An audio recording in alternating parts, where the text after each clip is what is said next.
Hello everyone, welcome to Unimonks. मैं आयुष शर्मा, आपका biology teacher, आ चुका हूं आपको बायोलॉजी से मोहब्बत करवाने के लिए। तो बच्चों, लास्ट क्लास के अंदर हमने क्या पढ़ा था? हमने पढ़ा था कि पोस्ट फर्टिलाइजेशन इवेंट्स क्या क्या होते हैं, किस तरीके से एंडोस्पर्म की डेवलपमेंट होती है और कैसे जो हमारा एम्ब्रो है मोनोकोट और डाइकोट के अंदर किस तरीके से डेवलप हो जाता है। ठीक है, आज हम पढ़ेंगे कि सीड की डेवलपमेंट कैसे होती है। ठीक है, सबसे पहले जानेंगे सीड बनता किससे। मैंने आपको पहले ही बताया था पोस्ट फर्टिलाइजेशन इवेंट्स के अंदर क्या, कि जो हमारे ओव्यूल्स होते हैं, ओवरी के अंदर जो ओव्यूल्स प्रेजेंट होते हैं, that give rise to, that develops into seeds. ठीक है, और आपकी जो ओवरी होती है वो किस चीज के अंदर डेवलप होती है? आपके फ्रूट के अंदर।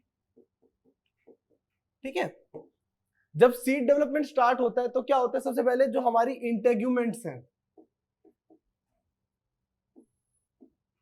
वो कैसी हो जाती है?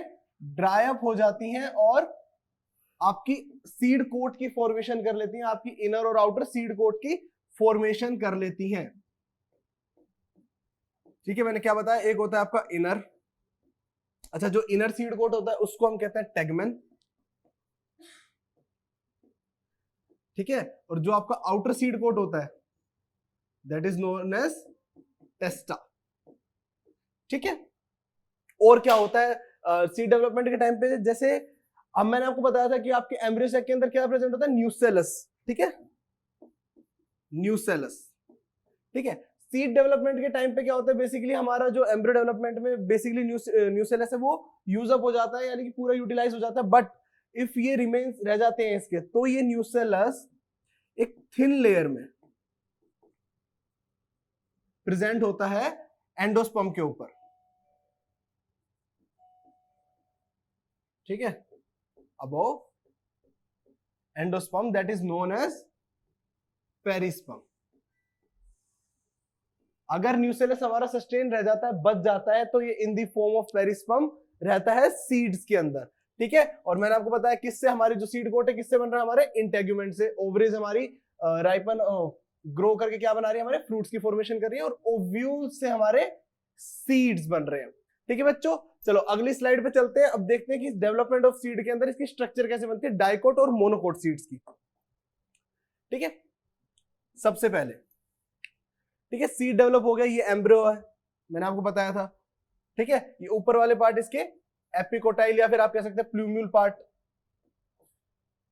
ठीक है, लोअर इसका रेडिकल जो कि आपकी शूट अराइज करेगा, और middle part is known as आपका हाइपोकोटाइल। ठीक है, इधर हम मोनोकोट और डाइकोट सीड्स को देख रहे हैं, मोनोकोट सीड और डाइकोट सीड।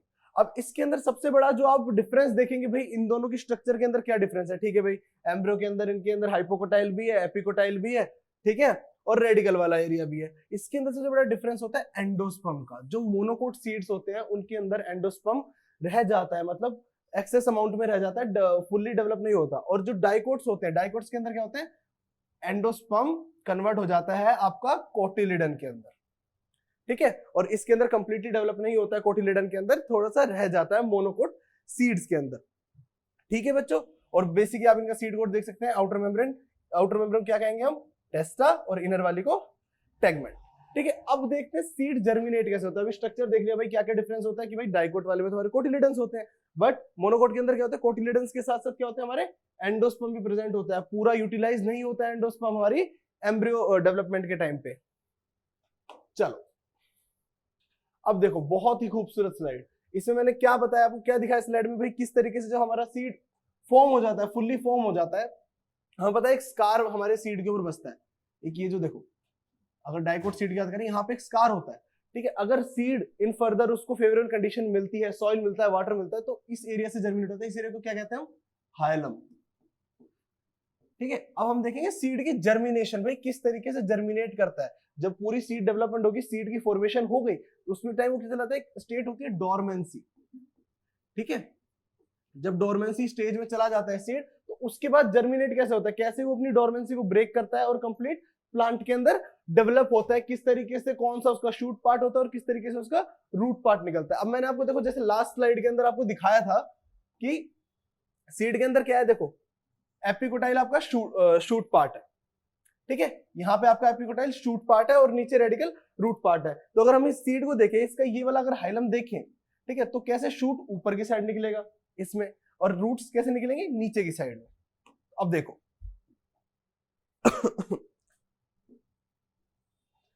सीड है, इसने अपनी डोरमेंसी ब्रेक करी और सबसे पहले क्या है, इसकी हाइपोकोटाइल यानी मिडल पार्ट इसका बाहर आया।